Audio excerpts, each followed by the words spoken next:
गोस्वामी जी महाराज पूर्व प्रसंग में वर्णन किए खरदूषण सेना के सहित श्री राम जी के पास पहुँचते हैं।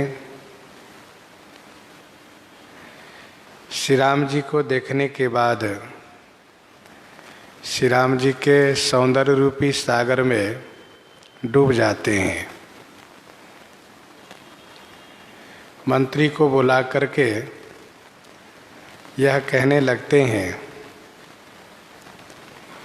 कि मैंने स्वर्ग में, पाताल में और भूलोक में बहुतों को देखा, बहुतों को जीत लिया और बहुतों को मार दिया, परंतु जब से जन्म हुआ तब से आज तक हमने ऐसी सुंदरता कहीं देखी नहीं। यद्यपि इन्होंने मेरी बहन को कुरूप बना दिया है, नकटी बुच्ची बना दिया है, फिर भी यह अनुपम पुरुष वध के लायक नहीं है। इसीलिए मेरा संदेश उन तक पहुंचाओ कि देहु तुरत निज नारी दुराई, जियत भवन जा हो दो भाई।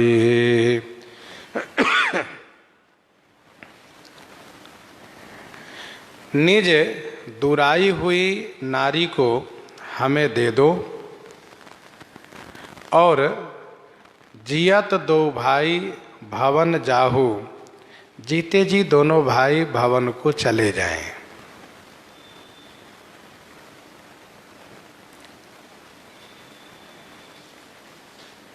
देहु तुरत निज नारी दुराई।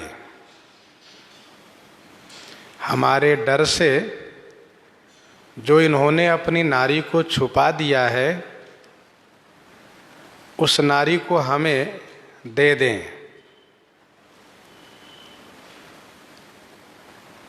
सुना है खरदूषण ने कि तिनके संग नारी एक श्यामा,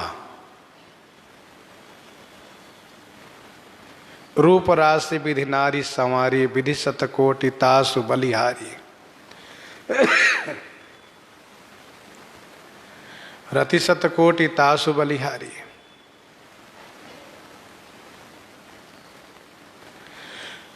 वह नारी हमारे हवाले कर दे। खरदूषण भले ही श्री राम जी के रूप पर मोहित है,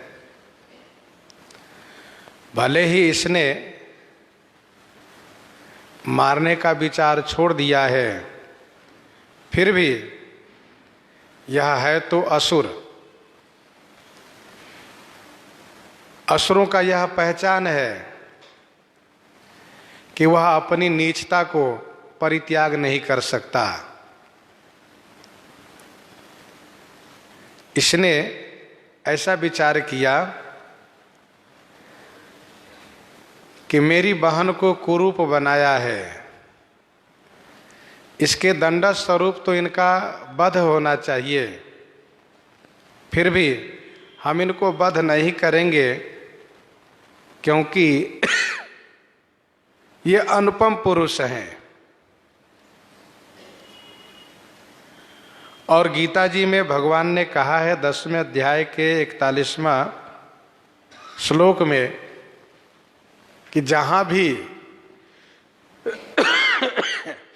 विशेष तेज, विशेष बल, विशेष बुद्धि, विशेष रूप से कुछ चमत्कार दिखाई देता हो, जहाँ कुछ ज़्यादा ही अधिकता दिखाई देती हो किसी चीज़ में, तो वह सब मेरी विभूति है। इसीलिए इसने मारने का विचार छोड़ दिया। परंतु इसने अपनी नीचता का परिचय यह दिया कि श्री राम जी से उनकी नारी का मांग किया, जिससे कि उनको सामाजिक अपमान हो, और सामाजिक अपमान होने से वे स्वयं मर जाएंगे, क्योंकि संभावित कहाँ अपजस लाहू, मरण कोटि सम दारुण दाहू। गीता जी के दूसरे अध्याय के 34वां श्लोक में भगवान श्री कृष्ण यही कहते हैं कि संभावितस्य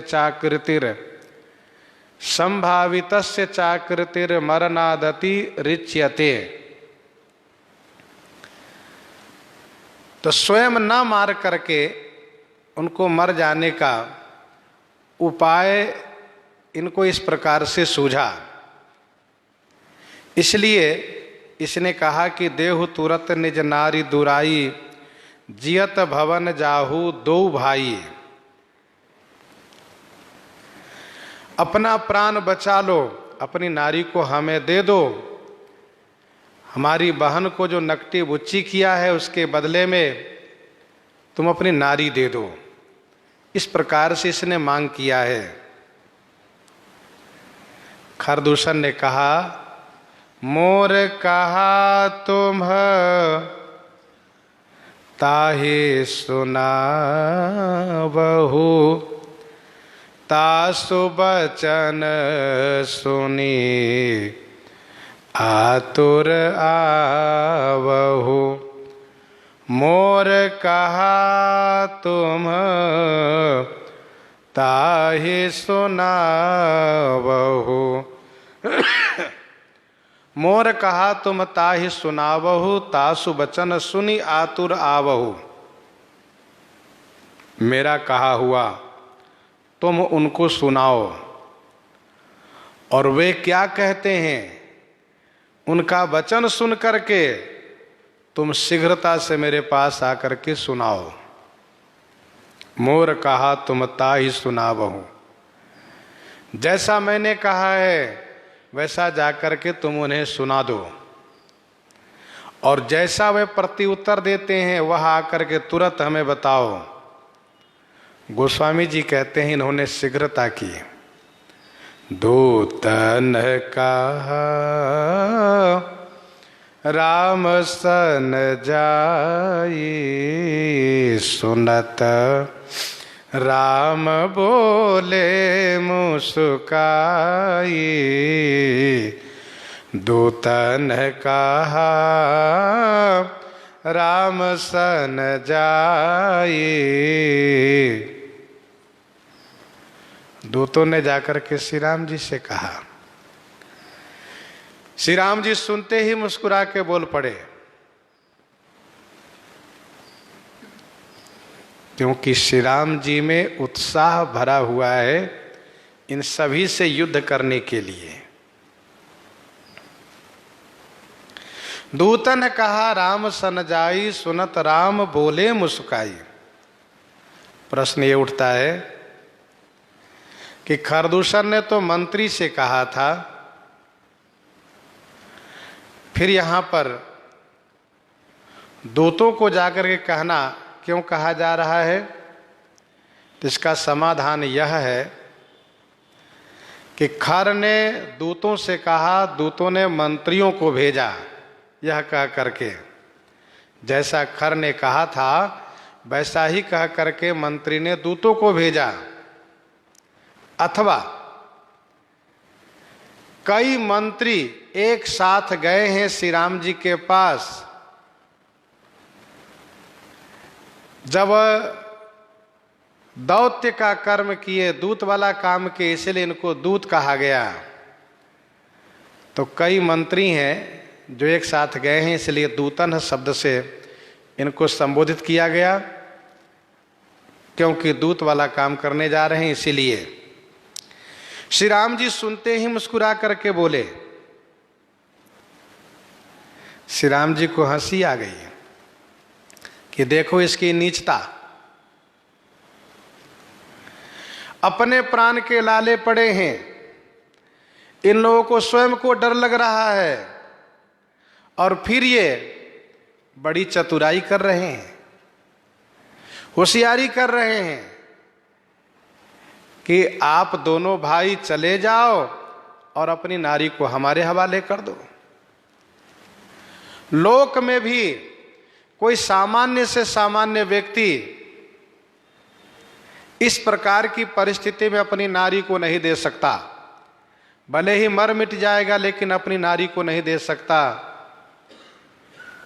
फिर ये हमसे इस प्रकार से अपेक्षा कर रहे हैं। श्री राम जी ने मुस्कुराते हुए स्पष्ट शब्दों में कहा कि हम क्षत्रिय मृगया बन करहीं, तुम्हसे खल मृग खोजत फिरहीं।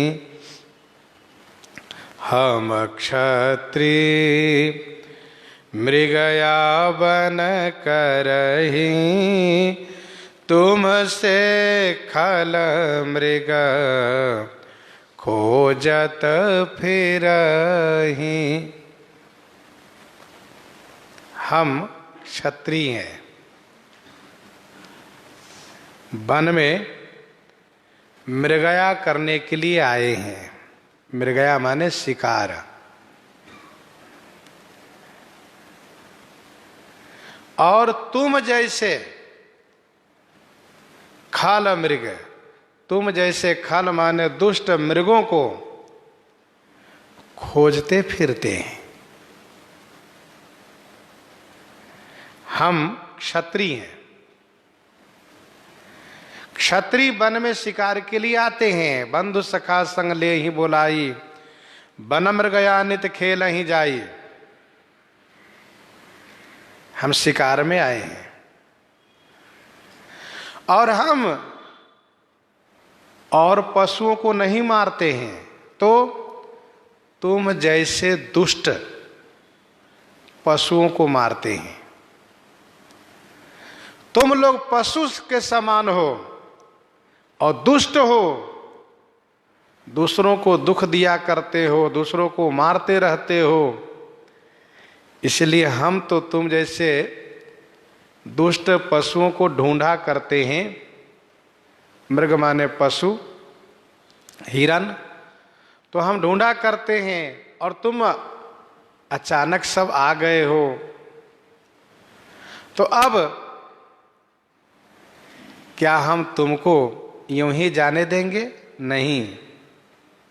सुनो, तुम अपने स्वामी को कहो कि रेपो बलवंत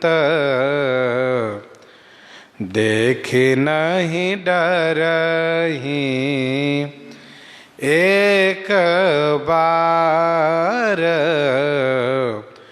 कालहु सन लरहीं। रेपो बलवंत देखे नहीं डरहीं। बलवंत रिपु, बलवंत शत्रु को देख करके हम नहीं डरते हैं। एक बार कालहु सन लरहीं। और एक बार काल से भी हम भिड़ जाते हैं, एक बार उनसे भी लड़ते हैं।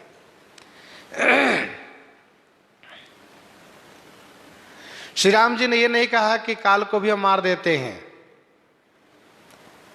यह अपनी प्रशंसा होगी। श्री राम जी कहते हैं कि हम क्षत्रिय हैं और क्षत्रिय युद्ध से कभी डरते नहीं, युद्ध से कभी पीठ दिखाते नहीं।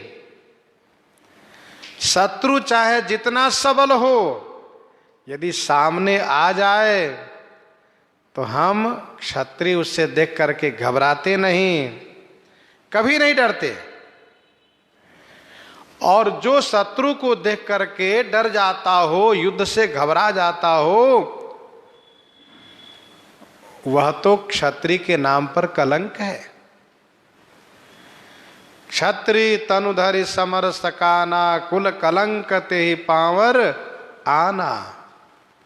क्षत्रिय तनुधरि समर सकाना, कुल कलंक ते ही पावर आना। हम तो काल से भी एक बार लड़ते हैं, अर्थात काल भी यदि एक बार हमसे युद्ध करना चाहे तो उससे पीछे नहीं हट सकते। कहौ स्वभाव न कुल ही प्रशंसी, कहौ स्वभाव न कुल ही प्रशंसी, काल ही डर ही न रन रघुवंशी। रघुवंशी रण में काल से भी नहीं डरते।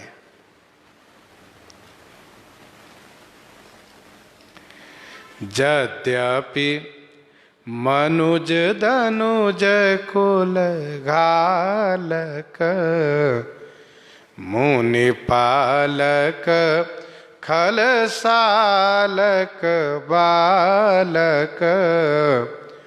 यद्यपि मनुज धनुज कुल घालक, मुनि पालक खल सालक बालक। यद्यपि मनुज धनुज कुल घालक, यद्यपि हम मनुष्य हैं,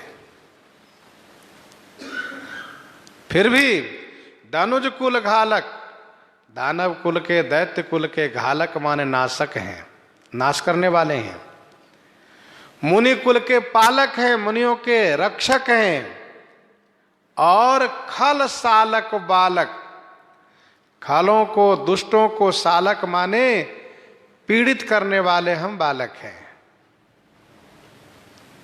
खल सालक, खलों को साल देने वाले, पीड़ा देने वाले, पीड़ित करने वाले हम बालक हैं। भले ही हम मनुष्य हैं, यद्यपि मनुज, फिर भी दानव कुल के नाशक हैं, संहारक हैं हम। भगवान श्री राघवेंद्र असुरों के संहार के लिए प्रतिज्ञा कर चुके हैं। निशिचर ही न करऊ मही, भुज उठाई पन किन्ह।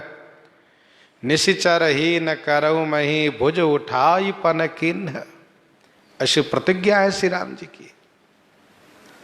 श्री राम जी स्पष्ट किए कि हम तो दानव कुल के घालक हैं, मुनि पालक हैं, खल सालक हैं और हम बालक हैं।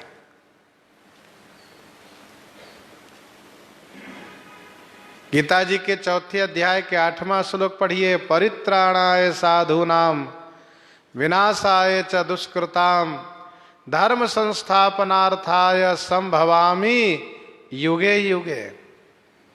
संभवामि युगे युगे। यद्यपि मनुज धनुज कुल घालक, मुनि पालक खल सालक बालक। जौ न होई बल घर फिरि जाहु, समर विमुख में हतऊ न काहू। जौ न होई बल घर फिरि जाहू, समर विमुख में हतऊ न काहू। जौ न होई बल, जौ यदि, जौ माने यदि तुम्हारे पास बल नहीं है तो फिर घर जाहू। फिर माने लौट करके घर चले जाओ।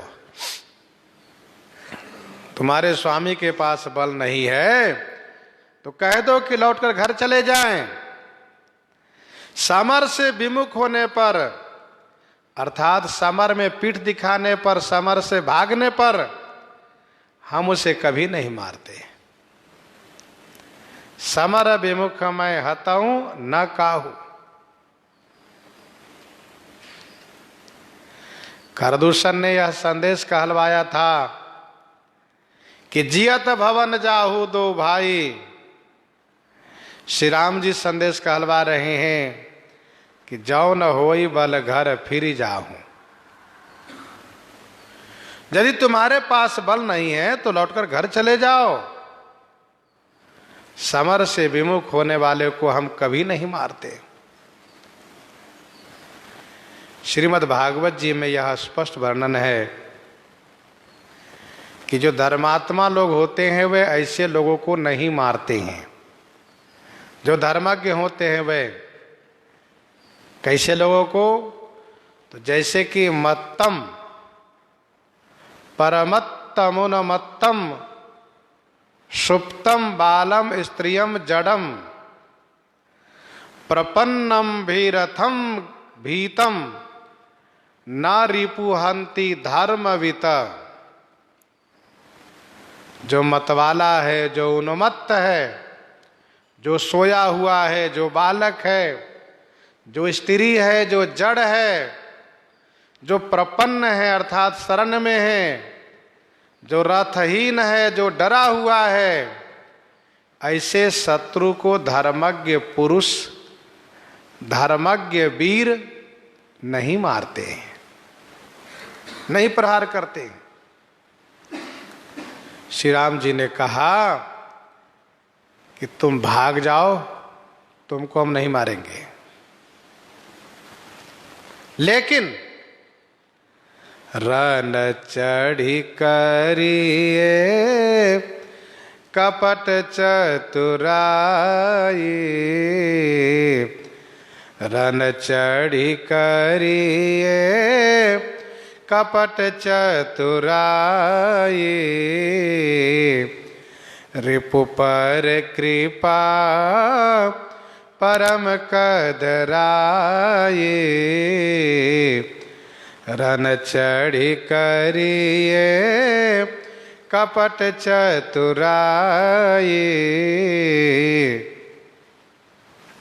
रण चढ़ी, रण में चढ़ करके, युद्ध में आकर के यदि कपट चतुराई करता हो, ऐसे रिपु माने शत्रु पर कृपा करना, परम कदराई माने परम कायरता है, परम कायरता है। रण चढ़ी करिए कपट चतुराई, रिपु पर कृपा परम कदराई।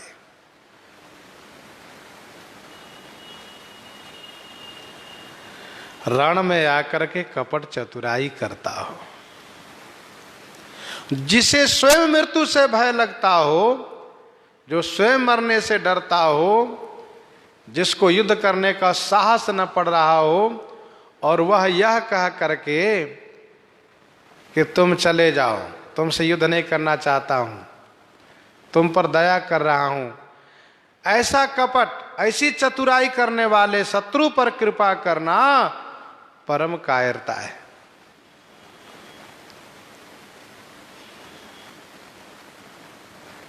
अर्थात श्री राम जी ने उस दूतों से कहा कि तुम्हारे स्वामी हमारे प्राण के बहाने से अपने प्राण को बचाना चाहते हैं, इसलिए इस प्रकार से तुम्हारे स्वामी कह रहे हैं। शत्रु पर कृपा करना परम कायरता है। यदि कोई कहते हो कि नहीं नहीं उदारता है, तो ऐसा कहने वाले भी कायर ही है।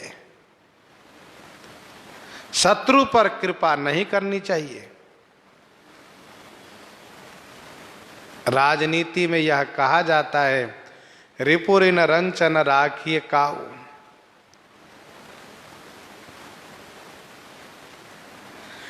प्रताप भानु ने उस शत्रु को, उस राजा को उपेक्षा कर दिया।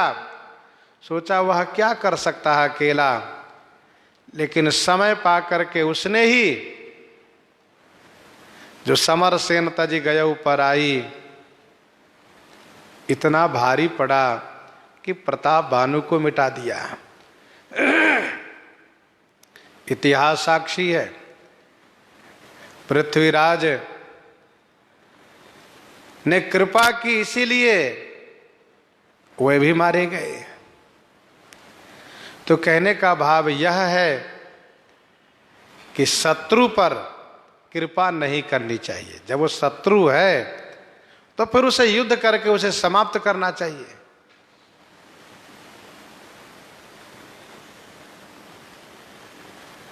श्रीमद् भागवत जी में जो कहा जा रहा है, प्रपन्नम वीरथम भीतम नरिपुम हंति धर्मवित, तो प्रपन्न हो जाए वो बात अलग है, और जो डरा हुआ है उसकी बात अलग है। लेकिन जो कपट चतुराई कर रहा हो, जो छल से बचना चाह रहा हो, ऐसे शत्रु पर कृपा नहीं होनी चाहिए।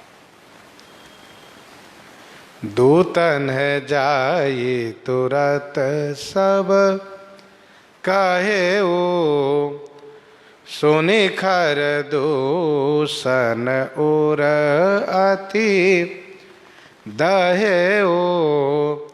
दूतन जाए तुरत सब कहे ओ। दूतन जाए तुरत सब कहे। दूतों ने जाकर के तुरंत सब बताया। सुनि खरदूषण उर अति दहेउ, सुनते ही खरदूषण, उर माने हृदय से, अति दहेउ माने अत्यंत जल भुन उठा। उर अति दहेउ माने हृदय उसका अत्यंत जल भुन उठा।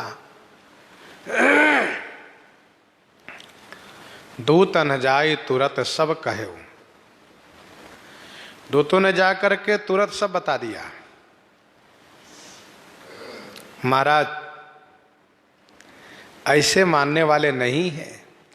उन्होंने तो इस प्रकार से कहा है कि हम तो तुम जैसे दुष्ट पशुओं को मारने के लिए ही वन में शिकार करने आए हैं। तुम्हें लड़ने के लिए साहस न हो तो भाग करके घर चले जाओ, घर में छुप जाओ। समर से विमुख होने पर हम नहीं मारते हैं। शत्रु पर कृपा करना कायरता है। जब खरदूषण ने इस प्रकार से सुना तो पहले से ही उसका हृदय जल रहा था।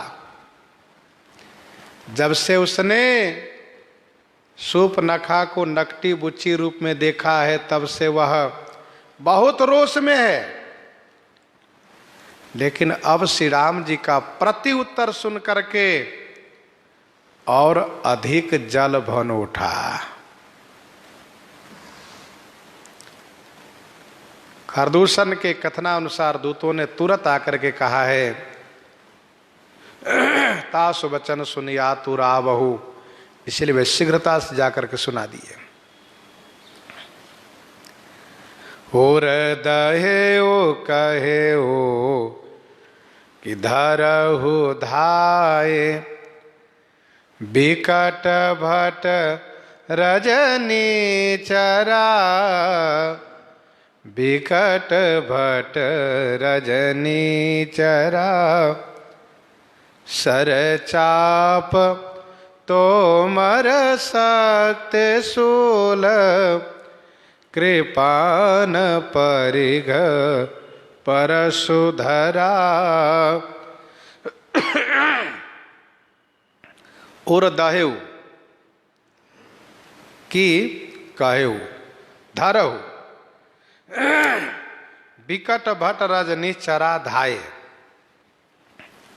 हृदय जब जलने लगा तो बहुत रोष में आकर के खर ने कहा, सैनिकों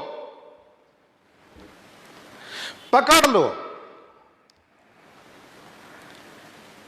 ऐसा सुन करके विकट भयानक भट योद्धा राक्षस धाये माने दौड़ पड़े।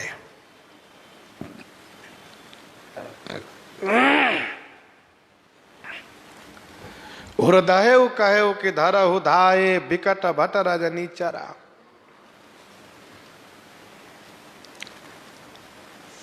बड़े रोष में खरदूषण है, फिर भी मारने को नहीं कहा, कहा पकड़ लो।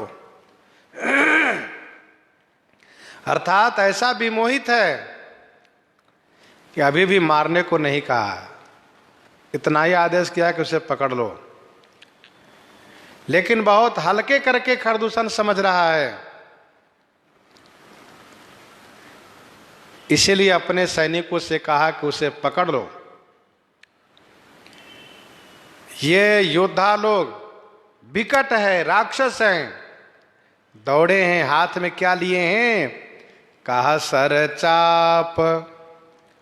सर माने बाण, चाप माने धनुष, तोमर माने भाला,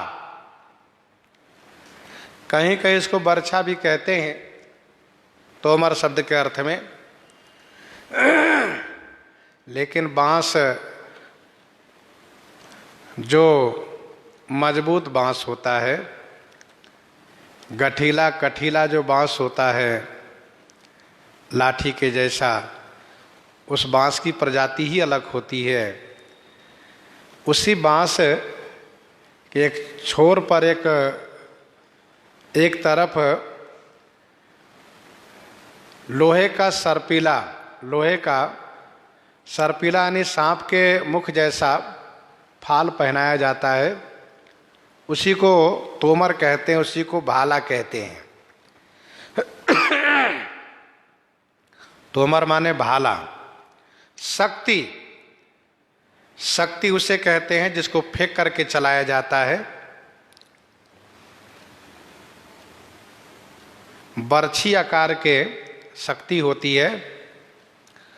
और शूल माने त्रिशूल। त्रिशूल से सब कोई परिचित हैं।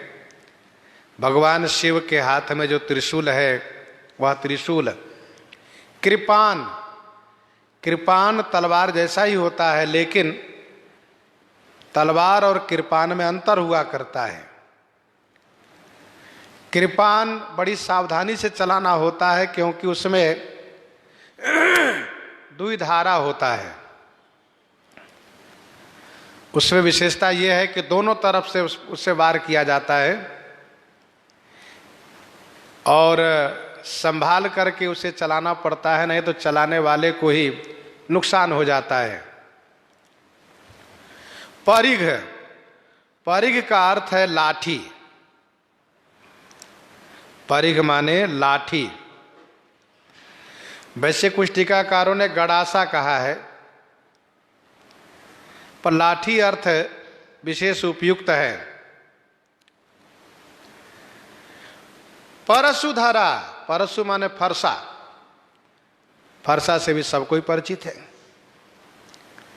ये राक्षस लोग धनुषबाण, भाला, शक्ति, त्रिशूल, कृपान, लाठी, फरसा लिए हुए और इन अस्त्र शस्त्र को आकाश में लहराते हुए श्री राम जी की ओर दौड़ने लगे। जैसे खर ने कहा पकड़ लो, वैसे ही सब तरफ से धावा बोल दिए। जब सब तरफ से धावा बोल दिए तब श्री राम जी क्या किए? प्रभु की न धनुष टंकोर प्रथम, कठोर घोर भयावह। प्रभु की न धनुष टंकोर प्रथम। प्रभु सब तरफ से असुरों को आते हुए देख करके प्रथम माने सर्वप्रथम धनुष का टंकार किए। धनुष का टंकार किए जो कठोर घोर भयावह, जो कान के लिए कठोर है, घोर है, और मन के लिए भयावह, भय देने वाला है। प्रभु की न धनुष टंकोर प्रथम, कठोर घोर भयावह। श्री राम जी धनुष का प्रथम टंकार किए। टंकार कैसे किए? धनुष की डोरी खींचकर छोड़ दिए। धनुष की डोरी खींच करके छोड़ दिए। उससे इतनी भयानक आवाज हुई, कठोर घोर भयावह, जिसे कि भय बधिर व्याकुल जातु धानन, ज्ञान तेहि अवसर रहा, न ज्ञान तेहि अवसर रहा। जातु धान, भय बधिर व्याकुल भय। बधिर व्याकुल भय, बधिर माने बहिरा और व्याकुल हो गए।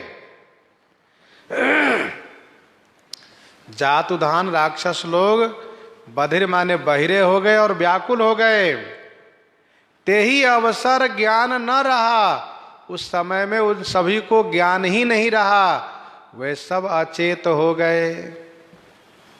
वे सब अचेत हो गए। भय बधिर व्याकुल जातु धानन, ज्ञान तेहि अवसर रहा। भगवान श्री राघवेंद्र के धनुष का टंकार इतना भयावह हुआ करता है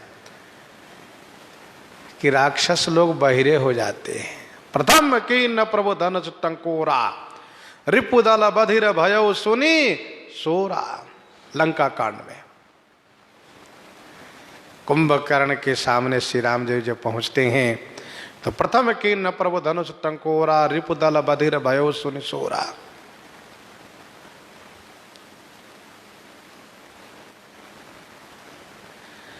इतना घोर भयानक इसका शब्द है, इसकी आवाज है कि उससे सहन नहीं कर पाए राक्षस।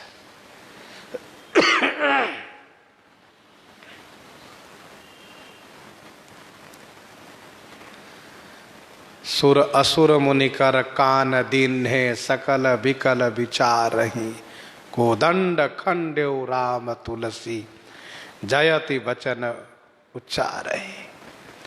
तो वहां पर सुर असुर मुनिकर कान दीन है, सब झट से कान पर उंगली लगा लिए। सब लोग अपनी अपनी कान बचा लिए, लेकिन इन राक्षसों को इतना होश नहीं है जो कान पर उंगली देकर के हम कान को बचावें। इसीलिए ये तो केवल टंकार है और इस आवाज को नहीं सहन कर पाए। भय बधिर व्याकुल जातु धान, ये राक्षस लोग बहिरे हो गए। अब सुनाई नहीं दे रहा है कौन क्या कह रहा है सो, और जो नहीं सुनता वो जोर से चिल्लाता है। खुद नहीं सुनता इसलिए उसको ऐसा लगता है कि उनको भी नहीं सुनाई दे रहा है, जोर जोर चिल्ला रहा है। डर गए, सब भयभीत हो गए, किसी में ज्ञान नहीं रहा। ज्ञान का मतलब होश नहीं रहा, क्या करने हम आए हैं, क्या करना चाहिए। इसके बाद थोड़ी देर के बाद होश आया कि अरे हम तो इनको मारने के लिए दौड़े थे ना, कहाँ। सावधान होई धाये, जानि सबल आराती, लागे बरसन राम पर, अस्त्र शस्त्र बहुभांति, अस्त्र शस्त्र बहुभांति। सावधान होई धाये, जानि सबल आराती। आराती सबल जानी, सावधान होई धाये। आराती माने शत्रु को सबल जान करके ये राक्षस लोग सावधान होकर के धाये माने धावा किए। और फिर श्री राम जी पर बहुभांति अस्त्र शस्त्र बरसन लागे। श्री राम जी पर बहुत प्रकार से अस्त्र शस्त्र बरसाने लगे। अस्त्र उसे कहते हैं जिसको फेंक कर मारा जाता है, बाण वगैरह सब अस्त्र में है। और शस्त्र उसे कहते हैं जिसमें हाथ लिए हुए, हाथ में रखे हुए, जैसे लाठी है, भाला है, तलवार है, या हाथ में रखे हुए भी प्रहार किया जाता है। तो शस्त्र हाथ में रखे हुए प्रहार किया जाता है, अस्त्र को फेंक कर चलाया जाता है।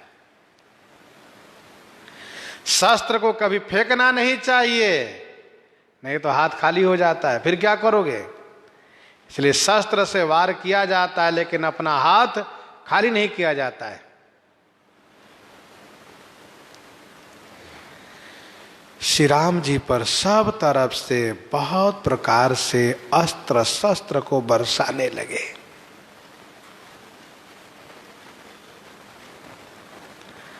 जैसे पर्वत पर वर्षा हो लेकिन पर्वत नष्ट नहीं होता, वैसे श्री राम जी पर्वत के स्थान में हैं। ये बहुत प्रकार से अस्त्र शस्त्र बरसा रहे हैं। श्री राम जी तिनके आयुध तिल सम, करी काटे रघुवीर, तानि सरासन श्रवण लगी, पुनि छाड़े निज तीर, तिनके आयुध तिल सम, करी काटे रघुवीर। रघुवीर तिनके आयुध तिल सम करी काटे। रघुवीर श्री राम जी तिनके आयुध को तिल समान काट काट करके डाल दिए, गिरा दिए। अर्थात श्री राम जी उनके अस्त्र शस्त्रों को काट काट करके, खंड खंड करके, टुकड़ा टुकड़ा कर करके तिल के समान भूमि पर गिरा दिए। उसके किसी भी अस्त्र शस्त्र को सुरक्षित नहीं रहने दिए, बिल्कुल छोटा छोटा टुकड़ा करके, तिल बराबर करके वहीं पर डाल दिए। और फिर श्री राम जी श्रवण लगी सरासन तानी। श्रवण लगी माने कान तक, सरासन माने धनुष को, तानी माने खींच कर, निज तीर छाड़े। निज माने अपना, तीर माने बाण चलाए। तानि सरासर श्रवण लगी, पुनि छाड़े निज तीर। रघुवीर हैं, वीर पुरुष, घबराते नहीं, डरते नहीं। इतनी संख्या में राक्षस लोग हैं, फिर भी श्री राम जी में कोई घबराहट नहीं, वीर हैं। उन सब के अस्त्र शस्त्र को नष्ट करके, समाप्त करके, और धनुष की डोरी अपनी कान तक खींचकर, जिससे कि बाण तेजी से जाए, शत्रुओं को भेदन करें, इसलिए कान तक खींच करके अपना बाण चलाए। श्री हनुमान जी महाराज हनुमान नाटक में इस दृश्य को लेकर के इस प्रकार से कहते हैं, जो हनुमान नाटक अंक 14 श्लोक 35 में वर्णन है, आकृष्टे युद्धे कारमुके। जैसे ही श्री राम जी कान तक धनुष की डोरी को खींचे हैं, तो स्वाभाविक है कि दाहिना हाथ चला आया कान के पास और बायां हाथ आगे हुआ। धनुष की डोरी खींचने में बाईं भुजा आगे है, दाहिनी भुजा पीछे है। तब बाईं भुजा ने दाहिनी भुजा को ललकारा, क्यों जी, और सब समय में आगे रहते हो, यह कहते हुए कि तुम बाईं भुजा हो, तुम मत छूना क्योंकि पावन नहीं हो। हम दाहिनी भुजाएं हैं, खाने में, लेने में, देने में, सब में आगे रहते हो। तब तो गर्व करते हो कि हम दाहिनी भुजा हैं, दाहिनी भुजा हैं। और जब शत्रुओं से सामना करना पड़ा, जब युद्ध करने का समय आया तो भाग करके पीछे चले गए। कैसे हो तुम? तब दाहिनी भुजा ने कहा, मित्र तुम जैसा सोचते हो वैसा हम नहीं हैं।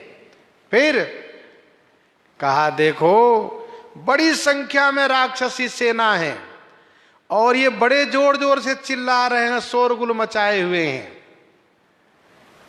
तो मैं कान से पूछने आया हूं कि एक ही बार में इसको काम तमाम कर दे कि थोड़ा खेल खेलेंगे आप, या मैं पूछने आया हूं? तब बाईं भुजा ने कहा, चलो भैया ठीक है, बहुत बढ़िया बात, पूछ लो, जैसा स्वामी का आदेश वैसे ही करना। श्री हनुमान जी इस भाव को दर्शाते हुए मानो ये संकेत किए कि उस युद्ध के काल में भगवान श्री राम जी के अंग प्रत्यंग वार्ता करते हैं, इंद्रियां वार्ता करती हैं कब क्या होना चाहिए। तो तान सरासन श्रवण लगी पुनि छाड़े निज तीर, तब चले बान कराल, फुंकरत जनु बहुब्याल, कोप्यो समर श्री राम, चले बेसिख निशित निकाम, चले बेसिख निशित निकाम।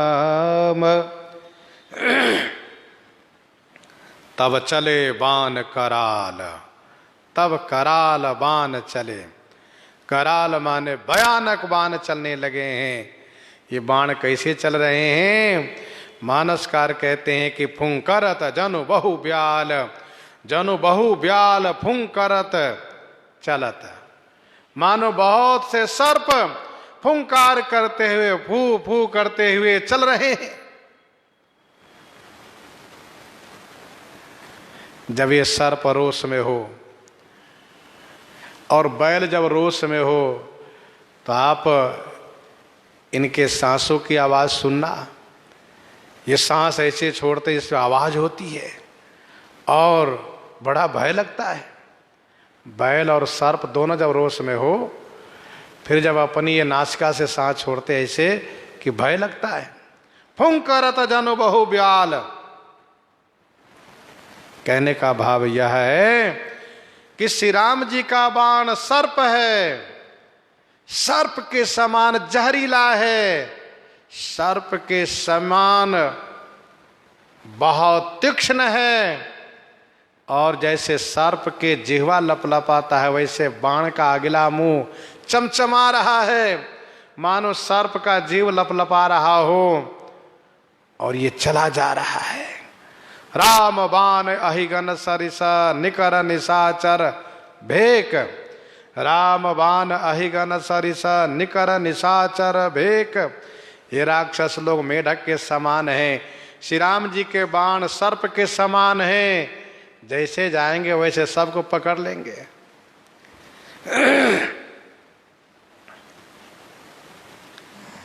भगवान श्री राम का बाण तब चले बाण कराल, फुंकरत जनु बहु ब्याल, मानो बहुत से सर्प चल रहे हैं। आगे गोस्वामी जी कहेंगे, भटकटत तन शतखंड, 100 खंड कर दे रहे बाण।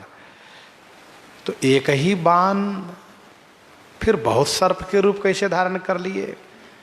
देखो धर्मशास्त्र में लिखा है भगवान श्री राम का एक ही बाण कितनी संख्या में जाकर के काम करता है। सो तूणे नैक शरम करे न दशधा, संधान काले शतम चापे अभूत सहस्र लक्ष गमने कोटिम च कोटिम बधे अंते अर्वि निखरवि बाण निकरैष सीता पते शोभितम एतद बाण पराक्रमस्य महिमा शतपात्र दाने जथा।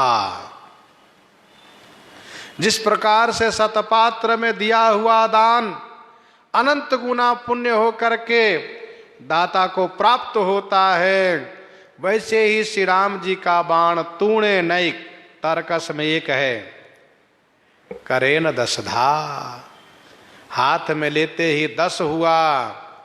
संधान काले शतम, जैसे धनुष पर रख करके संधान किए वैसे 100 हो गया। और जब कान तक खींचने लगते हैं तब वह 1000 हो जाता है। जब बाण गमन करता है चलता है तो 1,00,000 हो जाता है। और जब युद्ध में पहुंच जाता है बाण तो करोड़ों की संख्या में हो जाता है, कोटिम च कोटिम बधे। और फिर वह इतना भर जाता है कि अंते अर्वि निखरवि वान निकरैष, अंत में वह अर्व खर्व की संख्या में पहुंच करके और दुष्टों को असुरों को संहार करके यह बाण फिर से एक हो करके और श्री राम जी के तर्कस में आकर के आराम से बैठ जाता है। यह है श्री राम जी का बाण।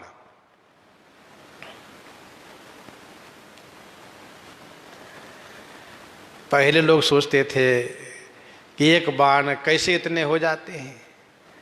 अब तो तमाम ऐसी बातें हो गई है, तमाम धारावाहिक के माध्यम से युद्ध के दृश्य में और उस यंत्र के द्वारा उन बाणों को बड़ी संख्या में एक से कई बना करके दिखाया गया है। सब लोग समझ रहे हैं, तो वो तो दिखाया जाता है, लेकिन ये सच्चाई है कि श्री राम जी का एक बाण युद्ध में अरबों खरबों का समूह हो करके और सबको संहार करके फिर एक होकर के तर्कस में आता है।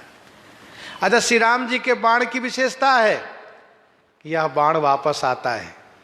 वैसे एक बहुत प्रसिद्ध कहावत है, निकला हुआ धनुष से बाण, मुख से निकली हुई बाणी, बंदूक से निकली हुई गोली वापस नहीं आती, लेकिन श्री राम जी का बाण वापस आता है, वहीं रह नहीं जाता है।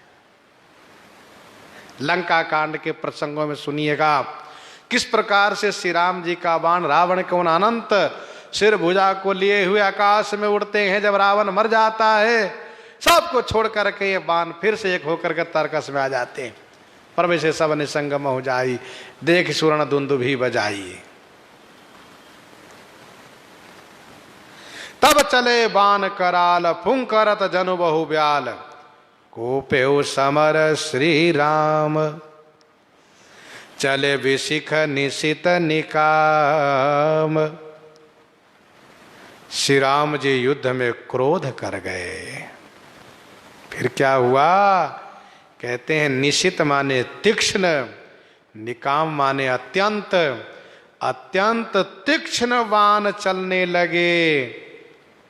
जिधर देखो उधर श्री राम जी का बाण चमचमाता हुआ सर्पों के तरह लपलपाता हुआ दिखाई दे रहा है। कोपेउ समर श्री राम। श्रीमद् वाल्मीकि रामायण में वर्णन है, श्री वाल्मीकि जी ने कहा श्री राम जी कुपित हुए तो वन डर गया, सब लोग भयभीत हो गए। और श्री राम जी जब कुपित होते हैं तो ऐसा होता ही है। भय क्रुद्ध युद्ध विरुद्ध रघुपति त्रोन सायक कसम से, को दंड धुनियति चंड सुनि मनुजाद मारुत भय ग्रसे, मंदोदरी उर कंप कंपति कमठ भू भू धरत से, चिक्कर ही दिग्गज कमठ अहिमहि, देखी कौतुक सुर हसे। सब घबरा जाते हैं। वैसे श्री राम जी करुणा दया सौम्यता की मूर्ति हैं। श्री राम जी कभी गुस्सा नहीं करते, श्री राम जी कभी क्रोध नहीं करते हैं, बल्कि श्री राम जी के भजन करने वाले को क्रोध नहीं रह जाता है। श्री राम जी के भजने से क्रोध मनोज लोभ मद माया छूट ही सकल राम की दाया। श्री राम जी में कभी क्रोध नहीं आता, बहुत सुंदर मुस्कुराते हुए और बड़े ही सहज सरल सौम्य दिखते हैं। शिशुपनते पितु मातु बंधु गुरु, शिशुपनते पितु मातु बंधु गुरु सेवक सचिव सखाऊ, कहत राम विधु बदन रिसो हैं सपने हो लख्यो न काऊ। अर्थात श्री राम जी छोटेपन से ही शिशुपनते पितु मातु बंधु गुरु सेवक सचिव सखाऊ, सब लोग यही कहते हैं कि श्री राम जी कभी किसी पर गुस्सा नहीं करते दिखाई दिए। कहत राम विधु बदन रिसो है सपने हो लख्यो न काऊ। श्री राम जी गुस्सा करते कभी दिखते नहीं, और वैसे भी किशोरी जी ने तो बिल्कुल कभी नहीं देखा गुस्सा करते हुए। आज देखने का मौका था तो श्री रघुनाथ जी श्री किशोरी जी को गिरी कंदरा में भेज चुके हैं। लंका में तब श्री किशोरी जी अशोक वाटिका में रहेंगे।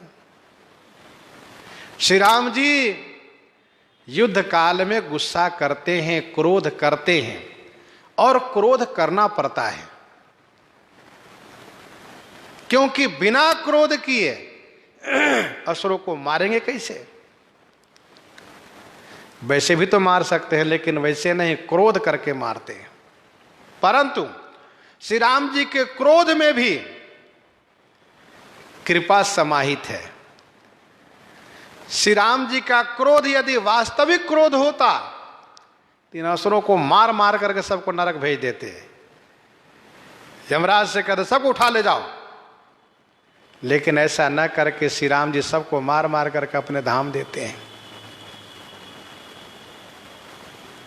तो क्रोध में भी कृपा, यह है श्री राम जी की विशेषता। श्री राम जी में क्रोध आने पर भी क्रोध कल्याणकारी हो गया। हमारे गुरु जी महाराज कहा करते थे कि भगवान श्री राघवेंद्र आनंद मंगल के विग्रह हैं, आनंद मंगल कल्याण के विग्रह हैं। यहाँ आनंद है, यहाँ कल्याण है, यहाँ मंगल ही मंगल है। अर्थात इनके पास जो आएंगे वह कल्याणकारी ही होगा। दुष्ट ही सही, खल ही सही, आने के बाद वह कल्याणकारी हो जाएगा। अब आप जरा सोचिए, इन दुष्ट राक्षसों के नाम लेने क्या जरूरत है? पापी हैं, खलनायक हैं, लेकिन श्री राम जी कथा गाने में इनका भी नाम लिया जाता है, श्री राम जी के नाते से। तो ये काम, ये क्रोध, ये लोभ, ये मोह, ये मद, ये मत्सर, खट विकार महान अनर्थकारी है, लेकिन श्री राम जी से जुड़ करके ये भी कल्याणकारी हो गए। श्री राम जी में कोई विकार नहीं, निर्विकार हैं श्री राम जी महाराज। लेकिन लीला काल में जब अवतार लेते हैं तो लीला करने में श्री राम जी इन सभी को मौका देते हैं, अवसर देते हैं, और ये सभी आते हैं क्योंकि श्री राम जी के अवतार होने पर ये खड़ विकार कहते हैं प्रभु आप हमें भी अपना लीजिए, क्योंकि हम भी तो आप ही के बनाए हुए हैं, और हमारे द्वारा सृष्टि का संतुलन भी बना रहता है, काम होता है, तो आप हमें भी अपनी लीला में सम्मिलित कीजिए, आप हमें भी सेवा का मौका दीजिए, जिससे लोग समझे कि हाँ, कि श्री राम जी भूलोक में जब अवतार लिए तो श्री राम जी को भी इन सब को अपनाना पड़ा। तो श्री राम जी में वास्तविक कोई विकार नहीं है, लेकिन लीला काल में ये सभी देखे गए हैं। समास रूप में इसको आप यूं समझ लीजिए कि युद्ध में श्री राम जी को क्रोध दिखाना पड़ा, क्रोध को अपनाना पड़ा। जैसे कि राम कृपा करि सूत उठावा, तब प्रभु परम क्रोध कहाँ पावा, क्रोध को अपना लिए। श्री राम जी के सामने जब इस प्रकार का समय आया तो क्रोध ने मानो कहा, प्रभु आप मुझे अपना लीजिए ना, थोड़ी गुस्सा करिए ना, बहुत प्रसन्न रहते हैं आप। तो क्रोध ने जब इस प्रकार से कहा, सरकार ने कहा आ जाओ। अब जैसे क्रोध आया, श्री राम जी बिल्कुल क्रोध में लाल हो गए। फिर तो वैसे भगवान के अन्य अवतारों में क्रोध देखा जाता है। क्रोध कैसा होता है, नरसिंह रूप में क्रोध को देखा है सभी देवताओं ने। जहां किसी लक्ष्मी जी डर गई हैं, नहीं जाना चाहिए, श्री परशुराम जी में क्रोध देखा गया है। परंतु श्री राम जी जब क्रोध को अपनाए, परंतु क्रोध करने के बाद भी इन सबको अपना धाम दिए। और क्रोध में श्री राम जी ने इन असुरों को मारा। और गोस्वामी जी ने कहा, रावनारी जस पावन गावहि सुनहि जो लोक, राम भगत दृढ़ पावहि बिनु विराग जप जोग। श्री राम जी गुस्सा करके असुरों को मारते हैं, उस कथा को कहो और सुनो तो फिर क्या होगा, राम भगत दृढ़ पावहि बिनु विराग जप जोग। है न कल्याणकारी क्रोध श्री राम जी का। वैसे श्री राम जी अपनी लीला के माध्यम से यह शिक्षा दिए कि आवश्यकता अनुरूप ही इन खड़ विकारों का उपयोग उचित है और अनुचित तरीके से इसका उपयोग यही विनाशकारी है, यही जीवन में दुख देने वाला है। श्री राम जी ने क्रोध को यहाँ अपनाया, श्री राम जी ने क्रोध को और श्री राम जी ने काम को अपनाया। कहाँ, जब श्री सीता जी का हरण हो जाता है तो काम कहता है कि श्री प्रभु आप मुझे अपना लीजिए, लोग समझें कि आपका श्री सीता जी में कितना प्रेम है, आप मुझे अपना लीजिए। तो श्री राम जी कहते ठीक भैया, तुम मेरे पास आ जाओ। अब जब श्री राम जी के पास काम आया, श्री राम जी अपना लिया, तो श्री राम जी बिरही बन गए, विलाप करने लगे। और विलाप करने लगे तो गोस्वामी जी ने कहा, यही विधि खोजत बिलपत स्वामी और मनहु महाबिरही अति कामी। अति कामी से गोस्वामी जी ने कहा, लेकिन शब्द है मानहु, मानो।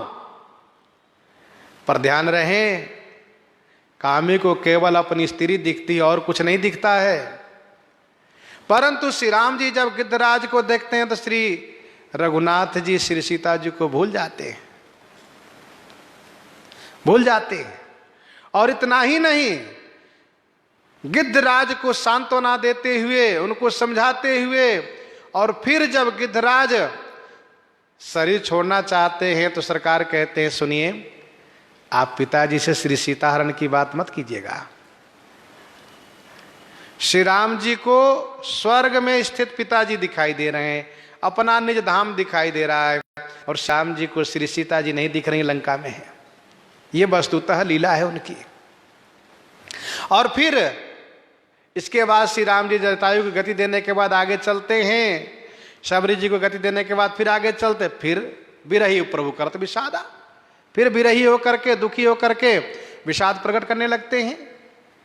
तो वस्तुतः श्री राम जी काम को अपनाए, काम को स्वीकार किए, और श्री राम जी में काम है नहीं, श्री राम जी में क्रोध है नहीं, श्री राम जी इनको लीला में सम्मिलित करते हैं। और लोभ को कहां स्वीकार किए, कहा लोभ को स्वीकार किए विवाह काल में। सूत्र रूप में आप सुन लीजिए, वहां पर जब कन्यादान का समय आया तो गुरु श्री वशिष्ठ जी ने कहा, रघुनंदन आप अपना हाथ फैलाइए। तो श्री राम जी बड़े संकुचित हो गए। गुरु जी हमारे वंश का नियम है, नीचे हाथ नहीं किया जाता, हाथ ऊपर किया जाता है। यहां तो मंगन लही न जिनके नहीं, हम कभी मांगते नहीं, देते हैं।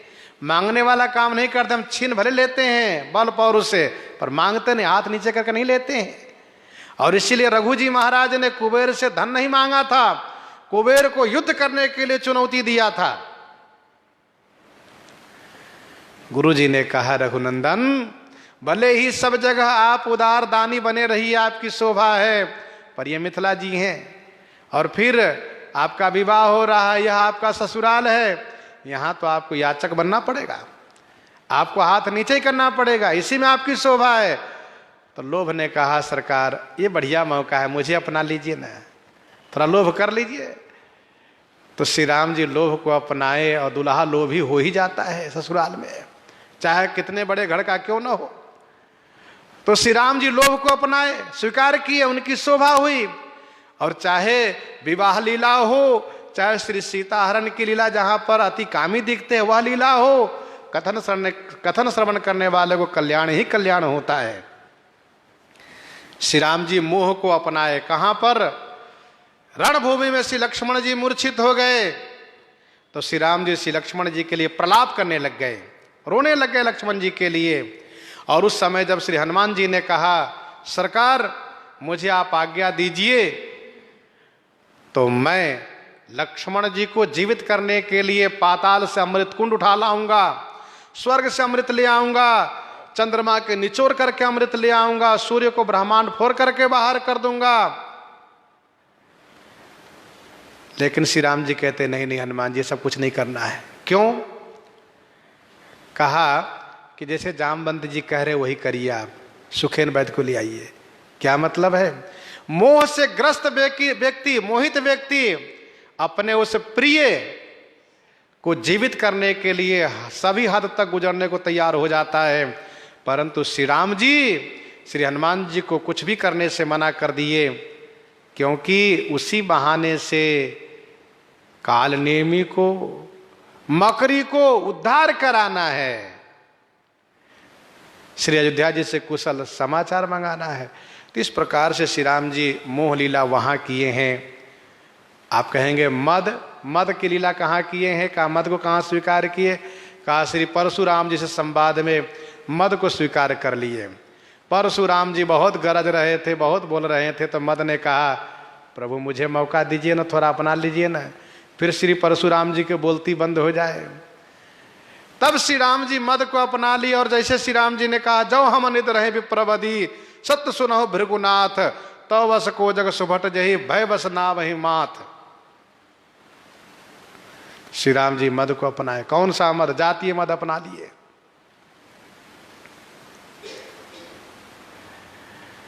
तो श्री परशुराम जी तुरंत समर्पित हो गए, श्री परशुराम जी पराजित हो गए।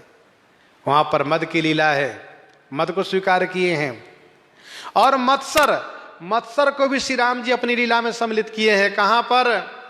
सुबेल पर्वत पर श्री राम जी विराजित हैं, विभीषण की गोद में, सुग्रीव की गोद में अपना सिर रखे हुए हैं श्री राम जी, और दक्षिण दिशा की ओर देख करके मंत्रियों से पूछते हैं ये कैसी घटाएं हैं, ये बादल कैसा गरज रहा है, अचानक यदि वर्षा हो गई, ओलावृष्टि हो गई तो हमारी सेना को बड़ा नुकसान होगा।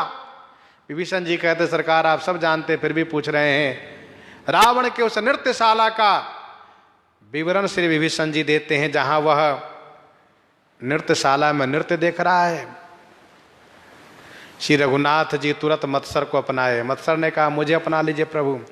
श्री राम जी मत्सर अपनाए। मत्सर का मतलब क्या होता? दूसरे के सुख को देख करके सहन न होना और उसके सुख को भंग कर देना। श्री राम जी तुरंत धनुष पर बाण का संधान किया और बाण चला दिए। छत्र मुकुट ताटंक तब हते एक ही बाण सबके देखत मही परे मरमन को जान। इस प्रकार से श्री राम जी उसके सुख को भंग कर दिए। ये मत्सर है। तो क्या श्री राम जी में वास्तविक मत्सर है? कहा नहीं, वास्तविक मत्सर नहीं है। वास्तविक मत्सर होता तो मंदोदरी ने कहा जो श्री राम जी छत्र मुकुट ताटंक गिरा सकते हैं, क्या वह श्री राम जी तुम्हारे गर्दन नहीं काट सकते थे? तो इस प्रकार से श्री राम जी अपनी लीला में काम, क्रोध, लोभ, मोह, मद और मत्सर को स्वीकार करते हैं। इसका मतलब ये नहीं कि उनमें खड विकार है, क्योंकि क्रोध, मनोज, लोभ, मद, माया छूट ही सकल राम की दाया। फिर क्या हुआ? फिर ये हुआ कि अवलोकि खर तर तीर मुरि चले निशिचर वीर। भगवान श्री राम के तीक्ष्ण बाण को देख करके राक्षस लोग पीठ दिखा दिए। श्री राम जी बाण चलाना बंद कर दिए। प्रसंग को हम आप यहीं पर हृदयंगम करते हैं। आइए श्रवण करते हैं। श्री विनय